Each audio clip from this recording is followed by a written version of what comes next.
Good afternoon. My name is Sevi Alverez, and I'm here from the city of Spartanburg. I'm here to speak in opposition to H 4624. This bill is a transparent assault on the medical freedoms of trans people, youth in particular. Being trans is not a choice. It is a medically documented condition, and the vast majority of medical professionals agree. Trans people are born that way, and the only choice they make about it is to whom they reveal it, if they ever do. In many cases, being trans requires medical intervention, and when treatment is not provided, the life of the trans person is in danger. I spent most of last year battling intestinal cancer.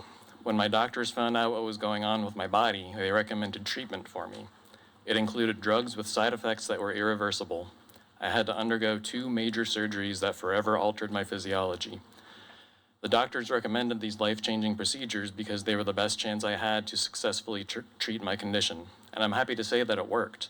My cancer was successfully treated, and I am expected to live a long and healthy life. What would have happened if the state of South Carolina had outlawed those radiation treatments and chemotherapy drugs? What if they weren't allowed to perform the surgeries that saved my life? Where would I be? Probably dead within a year.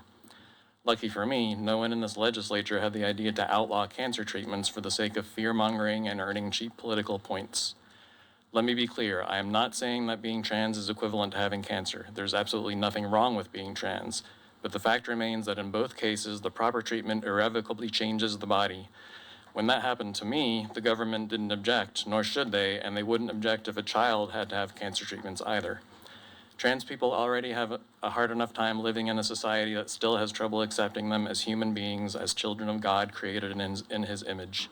They should not be forced to fight battles against a hostile government on top of that.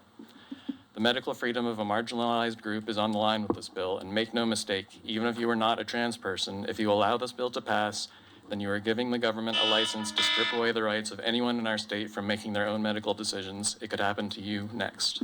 Thank you. Thank you for your testimony.